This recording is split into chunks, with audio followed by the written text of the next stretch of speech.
नमस्कार. अंगारकी चतुर्थीच्या तुम्हा सर्वांना खूप खूप शुभेच्छा.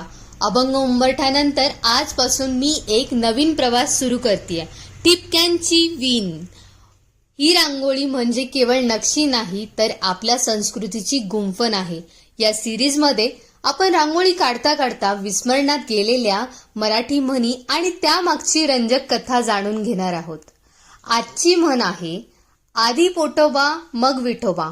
तुम्हाला माहितीये का, पूर्वी कीर्तनाला जाण्यापूर्वी लोक पोटभर जेवत असत, कारण शरीर साथ देईल तरच मन भक्तीत रमेल. पण याचा खरा अर्थ असा की आपली प्रपंचातली कर्तव्ये पार पडली की परमात्माची गोडी अधिक वाढते. जसा गणपती बुद्धीचा दाता आहे, तशीच ही आपली मराठी भाषेची बुद्धिमत्ता आपण जपायला हवी. कशी वाटली आजची ही ठिपक्यांची विण?